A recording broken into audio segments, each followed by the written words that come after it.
We are currently making a mobile game which is going to be soon released as an alpha, and I'm not going to ask for any kind of money or anything, so don't worry. I'm just would like to tell you about that we've made a group on Facebook, so it's quite important to me personally. So if you can check it out, please do so by all means. The group is called Whale Ride, and you probably can see a link somewhere here currently of the name of the group, but it's on Facebook. And we're going to be posting interesting things from time to time on it related to the game that we're currently making, because we're making mobile games. So if we're making a level or a game mechanic or something interesting, there's going to be either a video or an image to check out. So I would really like to get your attention to it. Please check it out, and you might enjoy it. All right, now to the promised juicy part.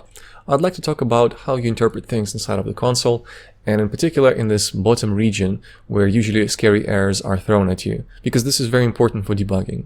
So the way we're going to do it is through dissecting and checking out the editor window that I've written previously, which ran, the code for which is ran every single frame during the editing time.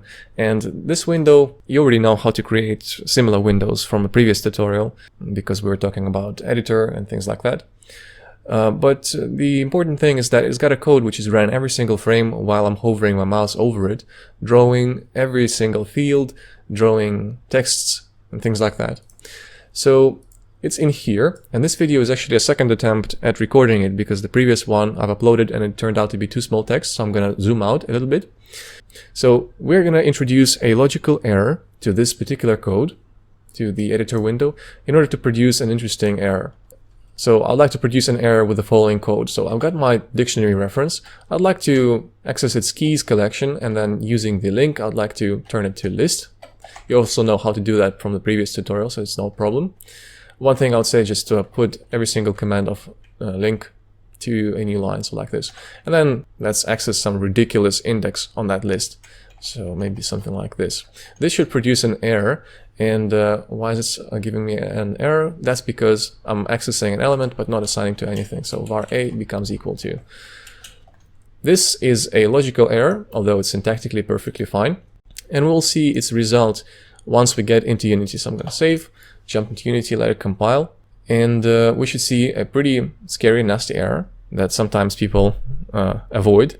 It's very important to analyze the error, because it gives you a chance to find out what's happening very quickly.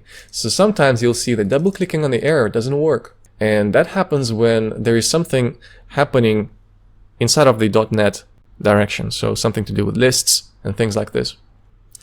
I can see that the screen size and text size is pretty small. So I'm going to grab a snipping tool and we'll create a snippet.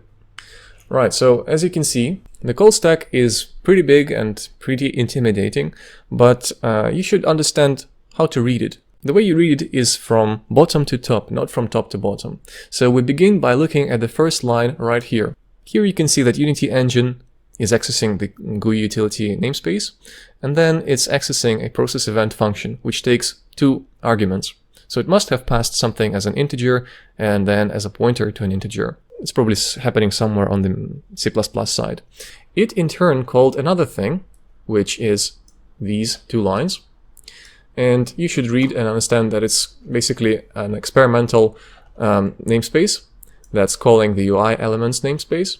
It's a GUI container namespace or class, and then it invokes the doOnGUI function, which accepts one event that resides usually in and is described in the namespace Unity Engine. And it happens at line 127 of that particular file, somewhere in Unity side, probably DLL or something like this, or lib. Then it invokes this function, Unity editor doc area old on GUI. Then it in turn invokes this thing and waits for it to complete, which invokes this thing and waits for it to complete. Then it invokes this thing consisting of 2 lines. Sometimes they will not have a location written like the one above.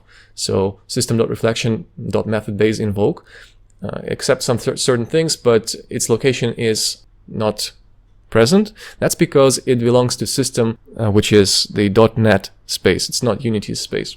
But we still cannot look through anything until we get to system.reflection.mono method invoke, which invokes in turn our function of ability manager window on GUI right here. And that function is ours. It's in our class. And as you can see, it is on line 132. So if we jump back into code, 132 is right here. And it's pointing out that there is an error. There is something shady going on here. You know, it's not pointing anywhere else on like 124 or whatever. It just points straight away here and says, I've been here and I've done something in here which led to an error. So if we analyze it further, we're currently here. There are still a couple of lines above us and we're still not done. So we're on 132, or if it got several functions or parameters in here, we're even going to go deeper as we're deeper into that line as we are going higher and higher. So 132, our ability manager window, invoked something related to generic list that is in system.collections namespace. So just the usual generic list. And if we look at it, yes, we're accessing keys. And on 132, that's important why you bring everything to the new line when you're working with link, because here it would say 131 and you wouldn't know, is it like keys or is it to list? So it's much easier if it's in here. So to list, and on 132, something happens here related to system. So we don't see where it happens, but it's with list, something to do with list, which then throws an out of range exception, which then throws even more detailed out of range exception, which is on top of here. And it's explicitly stated that, hey, the index was out of range. So if we jump into here, 132, we definitely know something is going on in here or inside of the function that's invoked on this line. So yes, it's in here. And that way we can understand what's happening. Another thing which I'd like to talk about is, by the way, how do you navigate really quickly between your classes? You can always, of course, access it through this Solution Explorer window if you're using Visual Studio. But if you are using Visual Studio, you can press simply Control, comma, and type the name of your class. For example, Ability Information. And then type in Enter, and here you are inside of that class. Really, really quickly and fast. But coming back to Ability Manager window, I'd like to discuss one more very important thing that many people know, but some people don't know, and it's very important to get right as many people and as much audience on using that thing as possible, because that's the correct approach and it's going to just make your life so much easier. So Unity and Visual Studio and MonoDevelop for that matter and other things, they have a certain thing called hooking where you can attach the Visual Studio to the Unity. The way we do it is we ensure that Unity is running and is not it doesn't have any errors, or it might have them, but let it compile first to get the clean state. Because I've removed that list that we've been working on, it's going to be fine now. So it's fine, compiled, the code is running, the windows are showing. And I'd like to put a breakpoint into here, and I'd like to attach it to Unity. So attach, jump into Unity, because the code is running for that window only when it's being redrawn, that is, it has a cursor over it or something else happens that forces the onGUI function to run. I'm going to click a couple of times in here and wobble my mouse around just to make my code run. Because I had a breakpoint here, Unity paused and it's now in the halted state, in a paused state.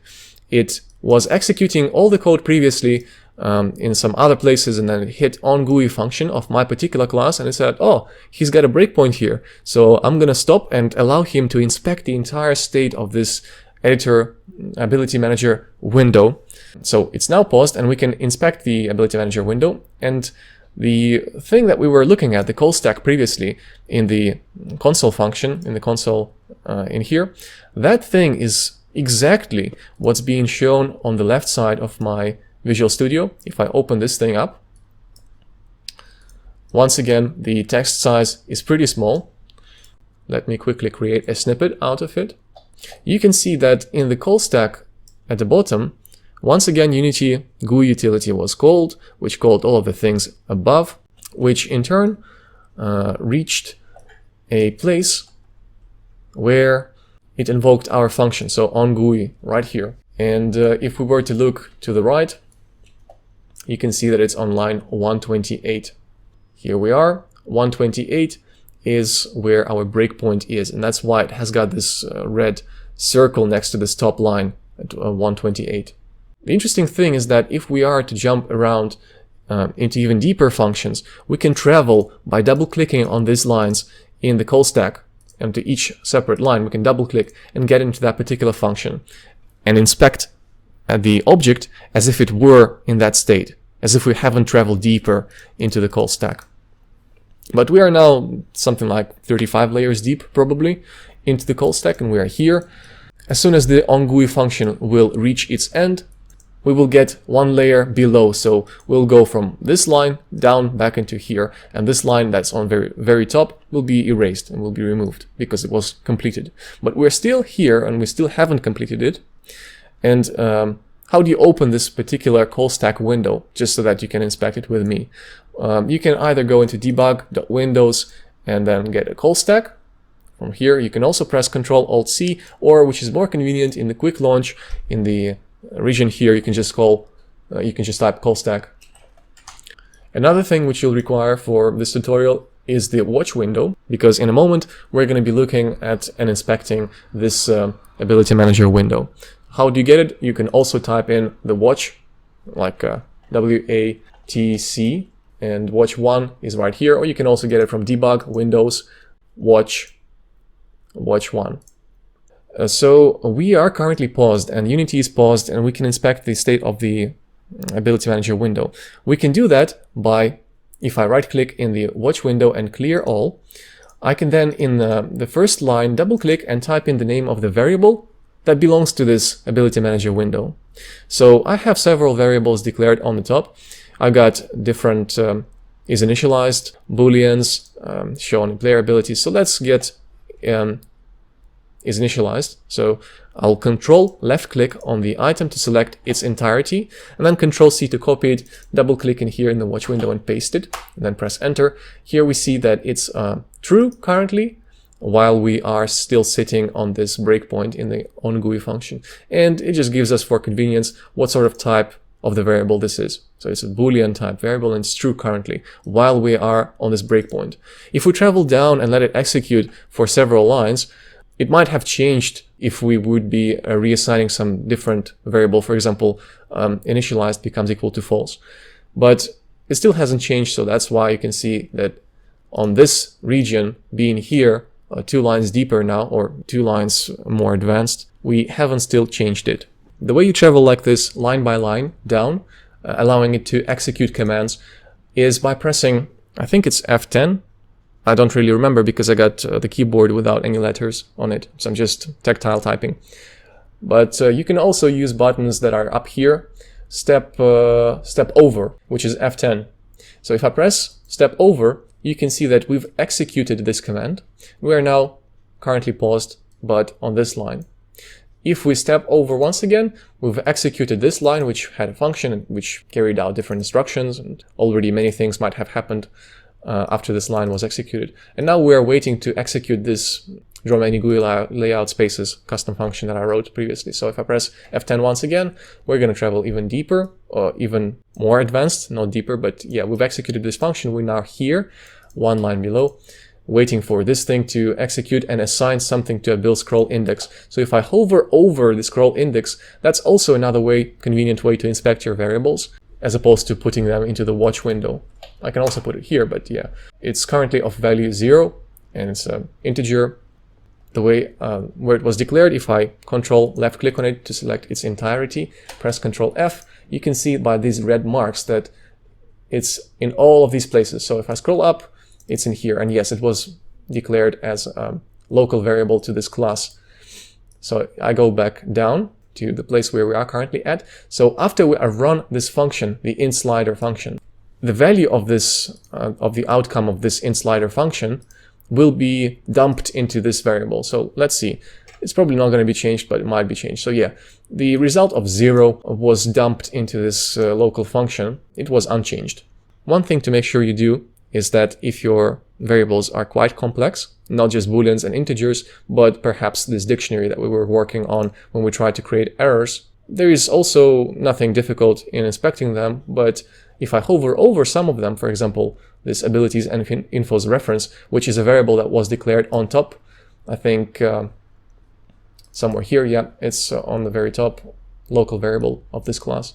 If I hover over this particular infos and reference dictionary, you can see that it's got 91 entries and the count is currently 91 while we're still sitting at this place. Of course, as we were executing commands, we might have added something to it and it will have different count. Or perhaps there is going to be something on the further lines that will change its count, but we're still not there yet. And the current state of the dictionary is that it has 91 entries. So I can hover over this variable anywhere where it's mentioned, even outside of this function. So I could even go up there and hover over it and it will still say 91 entries. Let me dump its name into the watch window. I can expand it and expand any other indices of that dictionary, so a random one, for example, an index 15. On the third column, you can see what sort of types of objects are being stored at these indices. So at 15, we got system.collections.generic key value pair. That's a traditional thing that's stored on every single entry of a dictionary. And it's currently on the 15th index. It's got a key and it's got a value. If I open up what's inside of the key of that particular key value pair that's sitting on the 15th cell, inside of the key, we got different member variables that also have current condition and current state in which they are at the moment, while we're still sitting on this breakpoint in here because we didn't move anywhere else currently. We're still in here. And our dictionary at this state has got 91 entries and it's got, at this particular key value pair, these entries. So it's got a name of doom breath string, which you can see is here on the third column. It's of type string, and it's got other parameters. The value is an object because you can see its type is not a primitive, it's not an integer, it's nothing of that simplicity. It's an object. It's got references to other objects, different things like strings and integers, all of which have got a certain parameter at this current state of time. So make sure to analyze it, and it will help you a lot. If there is perhaps a null reference exception, you will see that by analyzing certain variables that they don't have 100, they don't have 10, they don't have a reference to an object, they just have null. Like this one, for example, ability card content prefab has got null currently, and also ability prefab is also null while we're still on this breakpoint, while we're still debugging on this line currently. And it's of type Unity engine game object. But these things are so small, it's very difficult to look at. So let's just hide it for a second and conceal everything back. And the way we travel down the lines is, of course, F10. But if we were to jump and find a function, for example, we keep advancing and advance up to here. Yes, if we press F10, we're just going to execute it like we did previously with other functions, and it's going to happen in a blink of an eye. We're going to find ourselves here. But what if we want to go deeper into the call stack and onto an even deeper level? Well, check out, we're currently on the onGUI function here, but if I press F11 or press this button, which is step into, we are going to jump into that function and we will analyze it even more precisely and more deeply. So we traveled from here, from this place, jumped into here, the function itself and its definition. So now we'll be jumping through it. And as you can see, we are not inside of onGUI, but even deeper layer, so even higher. Display info about ability type.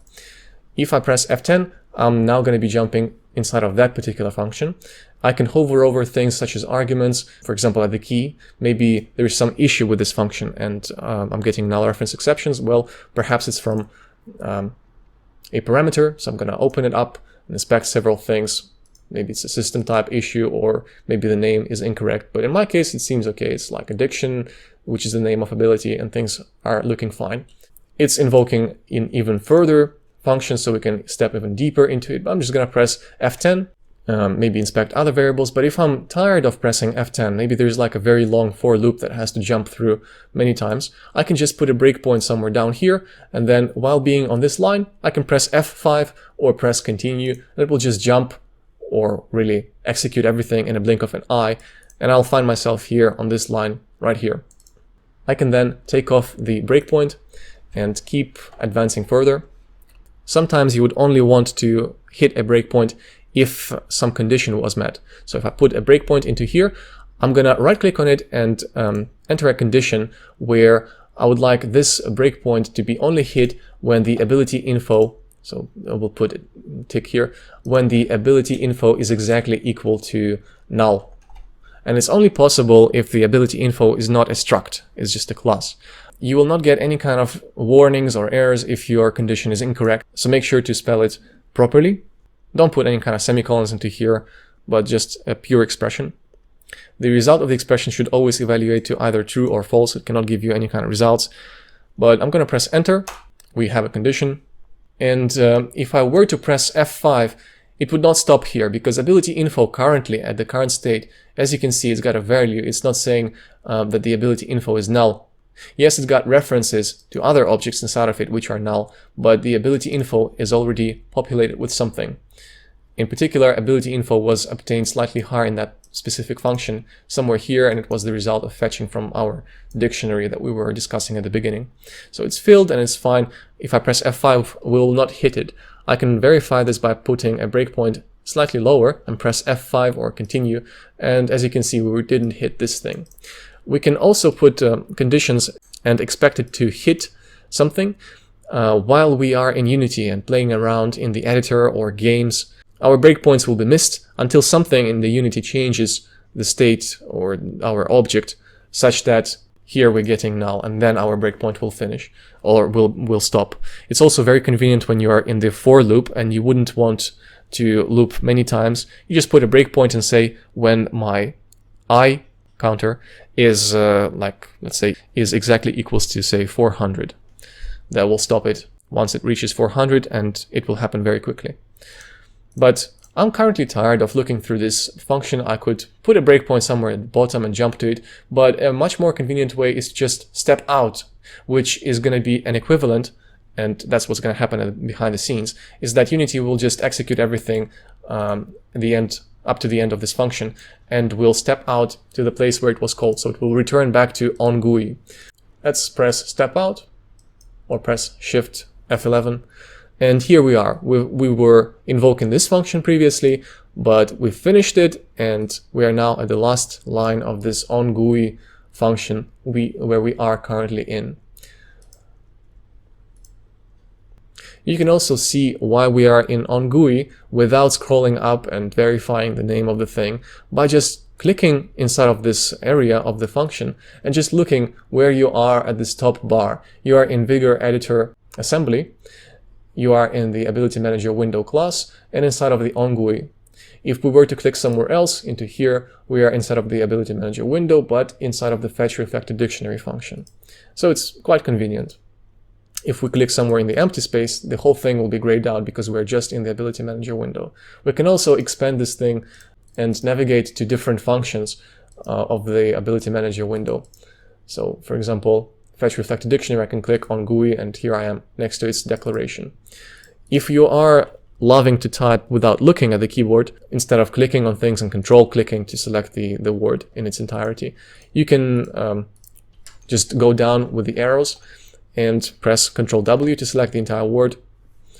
If you are interested to see how many references are calling this function throughout the entire project, well, you can see it here if you click on this thing, but you can also press Alt-2 and just jump around with the arrows to see places where it's being called from. Here, if I hover over these things, you can see that it's being called from line 144 of the Ability Manager window class. So this particular function, draw many GUI layout spaces, is called from 144, and here it is from this particular line number. You can get these line numbers fairly easily if you open some preferences inside of the Visual Studio, but you can Google for it. It's very simple. And that's pretty much it. I would like to point out that basically you should be using this tool. It's like a sharpest knife in your kitchen, and you should be using it 24/7. In very minor cases, when there is a very sneaky bugs, you might have to come back to debug.log and debug.error, perhaps while you're playing the game. But if you attach to Visual Studio, you can put a breakpoint and inspect the state of an object as if it were currently where you are inspecting it. So it's not changing. You can pause the time and you can check out on things how they are at this particular state of time.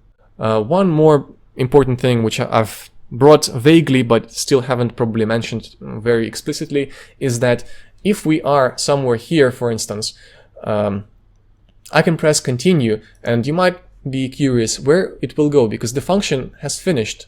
Well, it's just gonna come back down one layer lower or one layer shallower.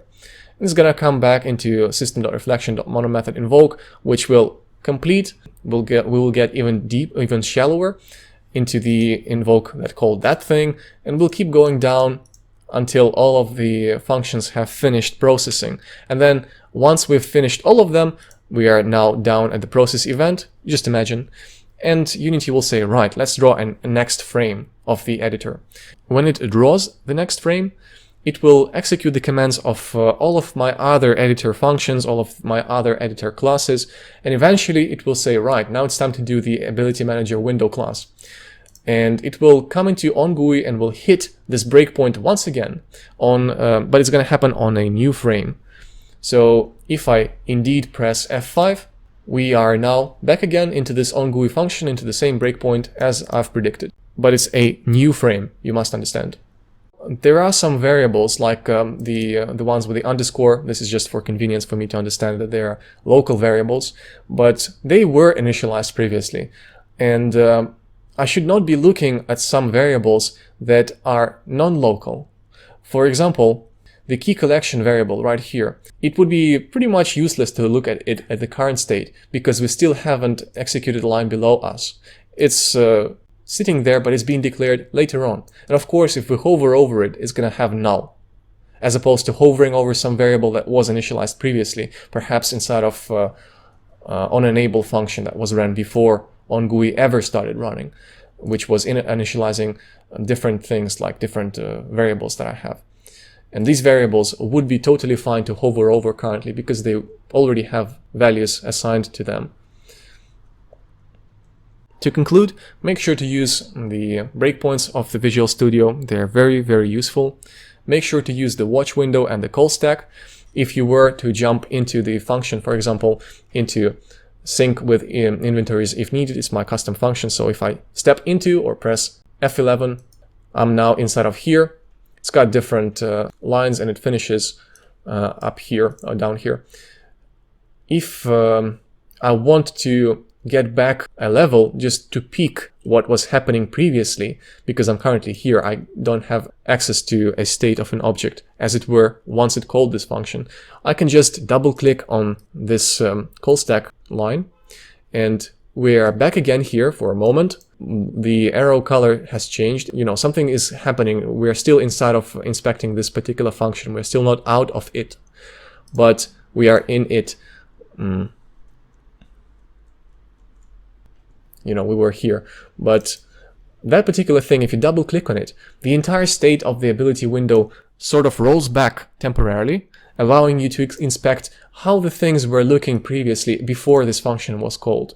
Like right in the moment when it was called, what the parameters were above, what was the state of an object, just so that you can inspect and verify that the value passed into the function was appropriate. Because inside of the function, if we go back deeper into the function, something might have changed its arguments if it had some, and we would not have an idea of were the arguments correct or not. So just double click to get out.